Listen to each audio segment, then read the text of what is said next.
વલસાડ જિલ્લાના પારડીમાં આવેલી એક કંપનીમાં ભીષણ આગ લાગવાની ઘટના સામે આવી છે.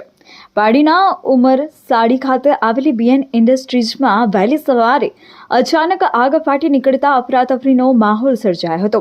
ઘટનાની ગંભીરતાને જોતા ફાયર વિભાગે મેજર કોલ જાહેર કર્યો છે. એલ્યુમિનિયમ પાવડરના કારણે આગે વિકરાળ સ્વરૂપ ધારણ કરતા ફાયર વિભાગ દ્વારા આગને કાબૂ લેવા માટે યુદ્ધના ધોરણે કામગીરી ચાલી રહી છે. પરંતુ કંપનીમાં ફાયર સેફ્ટીના સાધનોના અભાવે વહીવટી તંત્રની કામગીરી અને કંપની માલિકોની બેદરકારી સામે પણ અનેક સવાલો ઊભા કર્યા છે. વલસાડ જિલ્લાના પારડી તાલુકાના ઉમરસાડી વાડી ફળિયાના જ્યાં આવેલી બીએન ઇન્ડસ્ટ્રીઝના યુનિટ 2માં વહેલી સવારે આગનો ગંભીર બનાવ બન્યો છે. આ કંપનીમાં એલ્યુમિનિયમના ટીન ક્રશ કરીને પાવડર બનાવવાની કામગીરી કરવામાં આવે છે. જોકે એલ્યુમિનિયમ પાવડર અત્યંત જ્વલનશીલ હોવાના કારણે આગે જોતજોતામાં વિકરાળ સ્વરૂપ ધારણ કરી લીધું હતું. આગની જ્વાળાઓ એટલી ભયાનક હતી કે તંત્ર દ્વારા તાત્કાલિક મેજર કોલ જાહેર કરવામાં આવ્યો છે. ઘટનાની જાણ થતાં જ પારડી, વલસાડ, અતુલ અને વાપી સહિતની અલગ અલગ જગ્યાએથી 6 થી વધુ ફાયર ફાઇટરની ટીમો ઘટના સ્થળે પહોંચી ગઈ છે. હાલ ફાયર જવાનો દ્વારા સતત પાણીનો મારો ચલાવીને આગ પર કાબુ મેળવવાના પ્રયાસો હાથ ધરવામાં આવ્યા છે. જોકે આ દુર્ઘટનામાં એક ગંભીર બેદરકારી પણ સામે આવી છે. મળતી માહિતી મુજબ કંપની પાસે ફાયર સેફ્ટીના કોઈ પણ પ્રકારના સાધનો ઉપલબ્ધ નહોતા.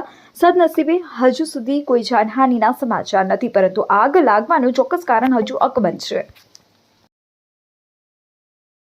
રોજ પારડી તાલુકાના ઉમરસાડી ગામે આવેલ બીએન ઇન્ડસ્ટ્રીઝમાં સવારે 6:30 વાગ્યાના અરસામાં આગ લાગેલ હતી. આગનું કારણ હજુ અકબંધ છે, પરંતુ આ ઇન્ડસ્ટ્રીમાં એલ્યુમિનિયમના જે ટીન આવે છે એને ક્રશ કરીને પાવડર બનાવવામાં આવે છે.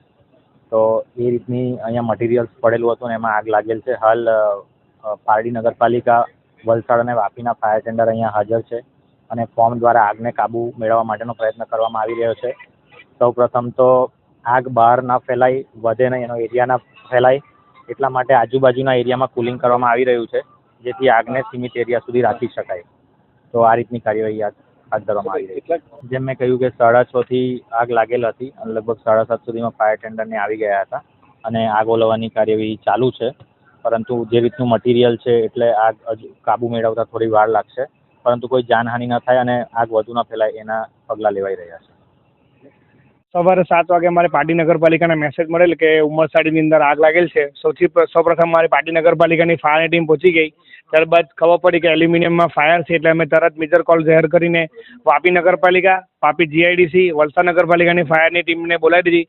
અમે કુલ 4 ગાડીનું ફાયર ફાઇટિંગ ચાલુ છે હાલમાં, અને એક વખત બધી ગાડીનું પાણી પતી ગયેલ. નજીકના સ્થળેથી પાણીના સ્ત્રોતથી પાણી ભરી લાવેલ છે અને હાલ અમારી 4 ગાડીનું ફાયર ફાઇટિંગ ચાલુ છે. તો 450 લીટર ફોર્મનો ઉપયોગ કરેલ છે, પણ હજુ સુધી આગ જેટલી કંટ્રોલમાં આવી જોઈએ તેટલી કંટ્રોલમાં આવેલ નથી.